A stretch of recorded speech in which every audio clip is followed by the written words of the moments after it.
بسم الله الرحمن الرحيم، والحمد لله رب العالمين، والصلاة والسلام على أشرف الأنبياء والمرسلين سيدنا محمد وعلى آله وصحبه وسلم. أما بعد، نبتدر المواهب المحمدية بشرح الشمائل الترمذية لتأليف الشيخ سليمان بن عمر بن منصور الجعيلي الأزهري الشافعي المعروف بالجمل.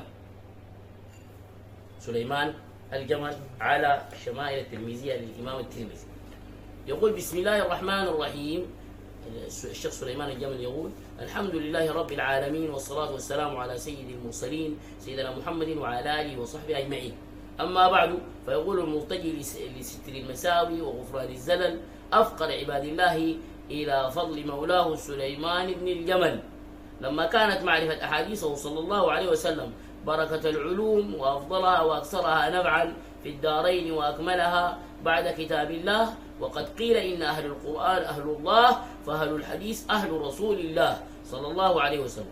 وكان من أحسن ما صنف في شمائله وأخلاقه صلى الله عليه وسلم كتاب الترمذي المختصر الجامع لشمائله، حتى كان مطالع هذا الكتاب يطالع طلع ذلك الجناب ويرى محاسنه الشريفة في كل باب. أحببت أن أدخل في زمرة الخادمين لهذا الجناب بالتعرض لإيضاح بعض معاني هذا الكتاب، رجاء دعوة من أولي الألباب، فإن الدعوة بظهر الغيب تستجاب. فشرعت في تعليق شرح على هذا المختصر، رجاء أن تعود علي بركة مصنفه، وأن أستمد من أنوار مليح الشمائل عليه أفضل الصلاة والسلام. اختصرته من شرح العلامة المناوي مع زيادات من غيره من الشراح، فمن لم أنسبه منه فهو للعلامة المناوي، وما كان من غيره من الشراح فأنبه على صاحبه غالبا، وليس لي فيه سوى جمع العبارات قصدا للتقريب والتسهيل للأفهام القاصرة مثلي. شوف الأدب. وسميته المواهب المحمدية بشرح الشمائل الترمذية. والله الكريم أسأل تيسير التمام، وأن يجعله وسيلة لتسهيل الصعاب يوم الزحام. قولوا أمين. فأقول: وبالله التوفيق، وبحوله وقوته تمام التعقيق. قال المصنف نفعنا الله به، يعني قصده تلميذ. بسم الله الرحمن الرحيم. قال الحافظ أبو عيسى محمد بن عيسى بن ثورة الترمذي، قال يشرح بسم الله الرحمن الرحيم، أي باسم مسمى هذا اللفظ الأعظم الموصوف بكمال المبالغة في الرحمة، وبما دونه أؤلف للتقدير، والباء للملابسة أو الاستعانة. ماذا نخوض في التفاصيل، لأنه حنجاء في الكتب الكبيرة وفي كتب التوحيد باستفاضة. قال الصفوي: وإلا فهو كونها للتعدي أي أجعله بداية. لا، ما دليل. طيب، الحمد لله، الشيخ قال كده، قال الحمد لله، لأنه هنا الشيخ ما ذكر بسم الله الرحمن الرحيم، وبعد قال شنو؟ الحمد لله وسلام على عباده الذين اصطفى، حتى لو كانت ما مكتوبة هنا، لكن الشيخ قال كده بسم الله الرحمن الرحيم والحمد لله شنو؟ الحمد لله وسلام على عباده الذين اصطفى، حتى لو ما كان. فطوال الشيخ دخل في شنو؟ في تعريف البسمله باختصار، انه قال انا الباء دي شنو؟ للملابسه، وانا اؤلف بسم الله استعانه والمصاحبه التبركيه. قال الحمد لله الوصف بالجميل على الجميل الصادر بالاختيار. ده تعريف شنو؟ الحمد. الوصف شنو؟ الحمد لغة الوصف بالجميل على الجميل الصادر بالاختيار حقيقة أو حكما، على جهة التعظيم، على جهة. طيب، قال مملوك أو مستحق لله سبحانه وتعالى، حقيقة الحمد مستحقة لله عز وجل. قال فلا فرد منه لغيره، فحمد غيره، فحمد غيره كالعارية، إذا الكل منه وإليه، لأنه مبدؤ كل جميل. يعني العارية دي يعني شنو؟ يعني ما في زول بيقدر يحمد الله، الله حمد نفسه أزلا، فالناس أخذوا العارية يعني أخذوا الخلق من حمد الله لنفسه قوله الحمد لله، فحمدوا الله بقوله شنو؟ الحمد لله. ده معنى الكلام. طيب، وأثر الحمد على الشكر، لا، وآثر الحمد على الشكر لأنه أشيع للنعمة. ليه ما قال الشكر مع أنه الشكر أعظم؟ قال آثر ليه؟ لأنه أشيع للنعمة، وأدل على مكانها لخفاء الاعتقاد، لأنه الحمد يكون شنو؟ سواء كان حمد حقيقة أو شنو؟ حكما. معاي، والحمد يكون اشمل زي ما قلنا ونحن في تعاريف الحمد. احنا ما نتطرق هنا في المقدمه البسيطه دي لتفاصيل الحمد واحكام الحمد ذكروا واقسام الحمد، لكن الحمد اعم والشكر شنو؟ اخص، لانه الحمد يكون بشنو؟ بجميع الجوارح، قولا باللسان او عملا بالجنان او او بالقلب. اما الشكر الا بالافعال، الا بشنو؟ طيب. وتطرق لاحتمال اعمال الجوارح. وابتدأ هذا الكتاب العظيم المقدر بحمد الله الكريم الغفار بعد التيمم بالبسملة، اقتفاء بالقرآن العظيم وامتثالا لما صدر عن صدر النبوة من قوله صلى الله عليه وسلم: كل أمر ذي بال لا يبدأ فيه بالحمد لله، وفي رواية بسم الله الرحمن الرحيم، فهو شنو؟ فهو أقطع، وفي رواية فهو أجزم وهو أبتر. واختار من صيغة الحمد والسلام ما علمه الله لنبيه عليه الصلاة والسلام بقوله في الآية: قل الحمد لله وسلام على عباده. يعني هنا الترمذي قال شنو؟ الحمد لله وسلام على عباده الذين اصطفى، اقتباس من الآية. فيا له من مطلع بديع قد رصع بالاقتباس أبدع تفصيلا، اقتبس من الآية، حيث قال: وسلام، أي سلام لا يكتنه كنهه، أي ولا يقدر قدره، أو كل سلام من الله سبحانه وتعالى ومنا نازل وواقع، فالتنكير للتعظيم. ما قال السلام، قال وسلام على عباده. فالتنكير لشنو؟ للتعظيم. يعني معناه شنو التنكير ده؟ يا إما كل سلام لا يقتنه كنه، لا يمكن أن يعرف كنهه ولا يقدر قدره، أو كل سلام ينزل من الله عز وجل. قال كقوله: هدى للمتقين، أي سلام عظيم يبلغ في ارتفاع الشان مبلغا عظيما لا يمكن أن يعبر عنه. أو للتعميم كقوله: تمرة خير من جرادة. عرفت؟ للتعميم، يعني التنكير ده لشنو؟ إما للتعظيم أو للتعميم. على عباده جمع عبد، وهو لغتنا الإنسان، واصطلاحا المكلف. صراحا لأنه الإنسان يشمل البالغ وغير البالغ، أي من كان من جنس المكلفين، ولو صبيا وجنيا وملكا، وله 20 جمعا. يعني كلمة شنو؟ عبد دي. وهذا إنشاء في صورة الخبر وليس كالحمد، لأن الإخبار عن السلام إنشاء في صورة شنو؟ الخبر. زي ما قلنا زمان نقول إنه هذه جملة شنو؟ إنشائية، ولكن شنو؟ شكل خبر. شنو؟ لأنه سلم من الأول. طيب. والإخبار عن الحمد حمد لدلالته إجمالا على الاتصاف بالكمال. وسوغ الابتداء بالنكرة تخصيصا بالنسبة للمتكلم، إذ الأصل سلام الدوام والثبات، لأنه هنا النكرة ما مفروض تبدأ بها، لكن لأن هنا نكرة مالها مخصوصة، ده كلام لغة عربية، ومعرفة بشنو؟ بالتخصيص، سموها معرفة به. قال: وقد أحسن الشارح الحنفي حيث نكر السلام على العباد في مقابل تعريفه الحمد لله. لما جاء قال الحمد لله، لما جاء يعني عرف الحمد، لما جاء يسلم على العباد قال شنو؟ وسلام. فنكر هنا وهناك ماله عرف الأول.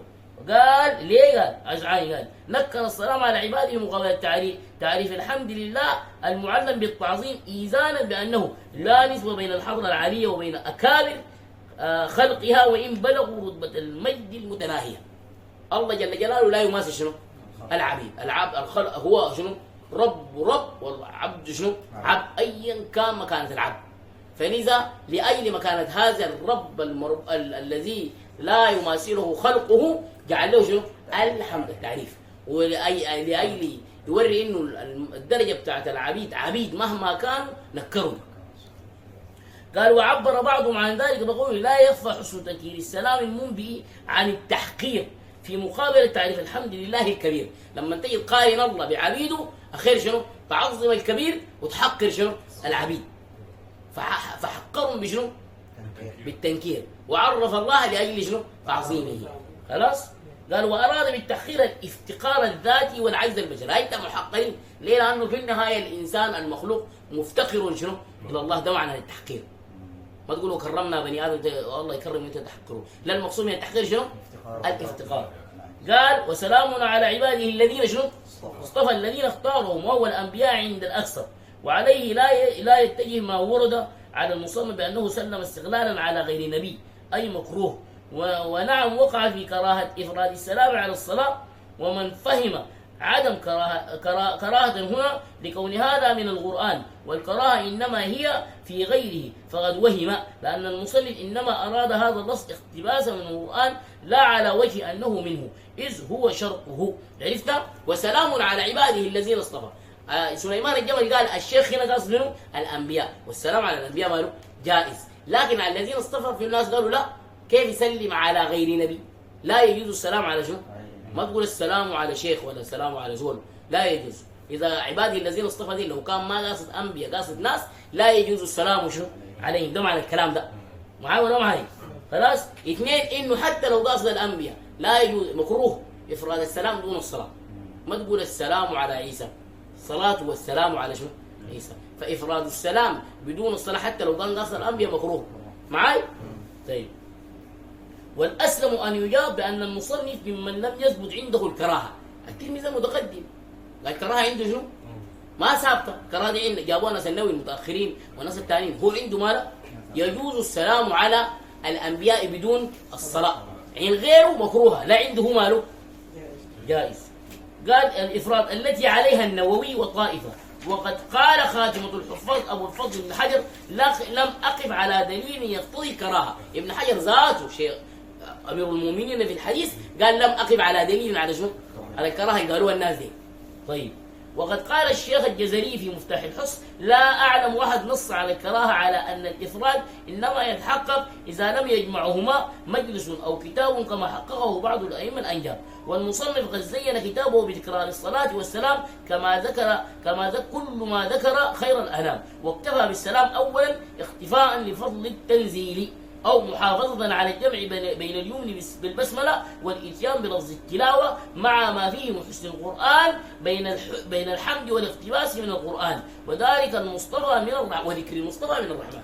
قال شنو يا مولانا؟ الجزري قال لا ما بعلم حاجة زي، حتى إنه قال لك إنه الجزري خط شرط، قال بيكون مكروهة السلام ده مكروه لو كنت مالك جبتها مرة واحدة والسلام أو تاكل كله، لكن مولانا ده الترمذي في كتابه ده كل ما يمشي سيرة النبي يقول شنو؟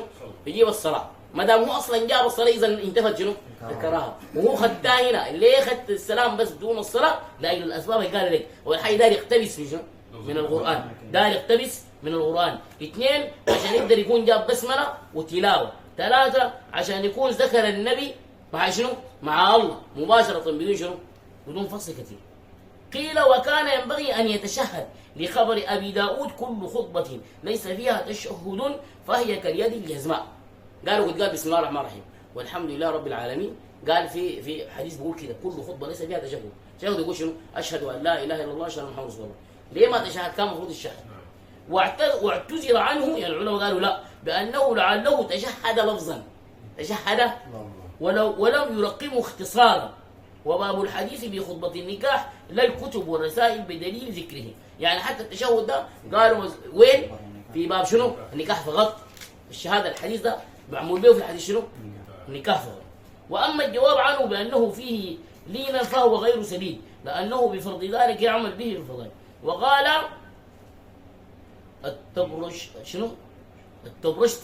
التبرشتي المراد بالتشهد الحمد، وإذا كان المراد بالتشهد الحمد الشيخ ماله جاوب. طيب كل خطبة ليس قال ورده الجزري بقوله في الرواية الأخرى كل خطبة ليس فيها تشهد، غير بأن المعنى للتشهد هو الإتيان بالشهادتين، وأما هذا فهو معنى مجازي، والحمل على المجاز بغير قرينة صارف عن الحقيقة غير مرضي. الجزري قال كلام الزول ده ماله غلط، لا التشهد ما قصدين به شنو؟ الحمد، قصدين به شنو؟ الشهادتين. قال أو وقع الماضي موقع المستقبل لقوة رجائه أو تفاؤلا أو إظهارا للرغبة في حصوله، وإن لم يكن حاصلا أو ليحكم به عند الفراغ أو لتقدم المعقول في الموجود. المقصود إنه الشيخ قال شنو؟ قال كيف؟ قال كيف؟ لفظا. قال شنو؟ لفظا. قال الشيخ مصدر شاخ يشيخ شيخا وصف به كل عدل ورضي. ده الشيخ بيعرف في شنو كلمة الشيخ. قال أو صفة كسيد خففة سمي شيخا لما حوى من كثرة المعاني المقتضية الاقتداء به في ذلك الفن لا لكبر سنه. سموه الشيخ الترمذي ليه؟ يقولوا ده الشيخ ليه؟ لأنه عنده علم ماله يجوز الاقتداء به. قال الراغب وأصله من طعن في السن. في اللغة الشيخ بيقول لنا منه الكبير في السن. ثم عبروا به عن كل أستاذ كامل في فن يصلح أن يقتدى به فيه ولو كان شابا. في قصة غنبور يقول شنو؟ شيخ شيخ شيخ شيخ. ليه؟ لأنه يقتدى به في هذا الفن. قال القارئ: أما قول مولانا عصام الدين: ونحن نقول الشيخ في اللغة من 50 إلى 80، وهو السن الذي يستحب أن يكون يسمع الحديث فيه، بخلاف فخلاف الصحيح ما صح. قال: لأن مدار صحة الإسماع والتحديث على تأهل المحدث واحتياج الناس إليه. ما بحاجة يسمع الحديث ما سمعوا لزول بعد يصل عمره 50 أو 80، ما بالعمر، بشنو؟ بالتأهل العلمي. إذا زول يتأهل عمره 13 سنة نقعد نقول له انتظر لحد يدق 50؟ لا.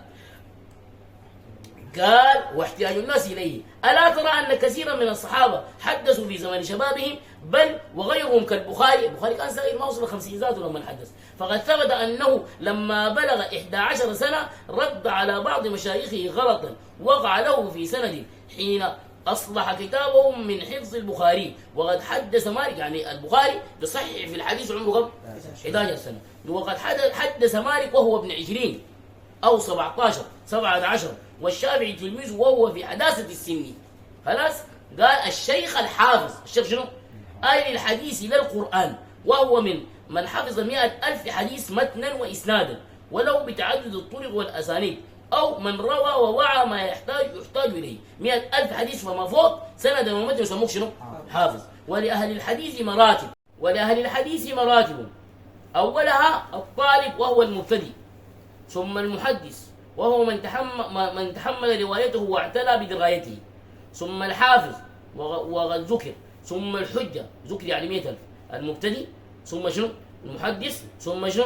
الحافظ اللي هو 100,000، ثم الحجة وهو من أحاط ب300,000 حديث، ثم الحاكم وهو من أحاط بجميع الأحاديث المروية. لما يقول لك حاكم معناه جمع الأحاديث شنو؟ المروية. وصف نفسه بذلك لا تزكية لها بل ليعتمد. يعني لما قال الشيخ الحافظ القايد ده منه؟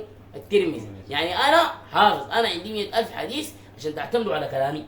قال: ويعرف بالوصفين الموجبين لتوثيقه، كما وصف البخاري نفسه بحفظ 100,000 حديث، فلا موجب لجعله ترجمة من بعض رواته. ثم اعترضه بأن اللائق عدم التفريق في الأصول، ولم يقدموا على التسمية والحمد إذا الكمال حقهما في التقدم ولا الاستغناء بهما عن الإسناد. يعني في ناس قالوا ليه ما قال أول حاجة يقول يسمي روحه بعدين يقول بسم الله الرحمن الرحيم؟ لا، الأول يقدم بسم الله الرحمن الرحيم والحمد لله بعدين يذكر شنو؟ نفسه. أبو عيسى قال في شرعة الإسلام: ولا يسمى من ولده عيسى أبا عيسى لإيهامه أن لعيسى عليه السلام أبا، لما روى عن النبي صلى الله عليه وسلم أن رجلا سمى أبا عيسى فقال النبي صلى الله عليه وسلم إن عيسى لا أب له، فكره ذلك. ولكن تحمل كراهة على تسميته به ابتداء، فأما من اشتهر به فلا يكره، كما يدل عليه إجماع العلماء والمصنفين على تعبير الترمذي به عن نفسه للتمييز. لأنه في ناس كتار أبو عيسى، لكنه قال أنا أبو شنو؟ أبو عيسى. قال أبو عيسى ده دي كنيته، ده شنو؟ كنيته، مع إنها مكروهة لكن اشتهر بها. اسمه محمد بن عيسى، اسمه مرفوع على أنه بدل أو عطف بيان. ابن ثورة، ابن شنو؟ ثورة، على أنه صفة لعيسى، لأن ثورة جد الترمذي كما في القاموس، وهو بفتح السين ثورة وسكون الواء وفتح الراء وتاء تأنيس بوزن طلحة وثورة.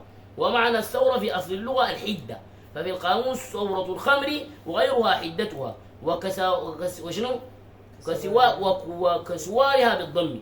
وثورة بن موسى بن الضحاك السلمي منسوب إلى بني سليم بالتصغير، قبيلة من غيلان. الترمذي ده شنو؟ لا ده مش ده بيقول له شنو اللقب. قال النووي: وفيه 3 أوجه: كسر التاء والميم وهو الأشهر، الترمذي وضمها الترمذي. عرفتها؟ يقول الترمذي أو الترمذي. وهي بلدة قديمة على طرفي نهر بلخ، وهو جيحون على شاطئه الشرقي، يقال لها مدينة الرجال. وكان جده مروزيا ثم انتقل لترمز، وهو أحد الأعلام والحفاظ الكبار. لقي الصدر الأول وأخذ عن المشاهير الكبار كالبخاري وشاركه في شيوخه. ومن مناقبها أن البخاري روى عنه حديثا واحدا خارج الصحيح. ده من مناقب الترمذي إنه شنو؟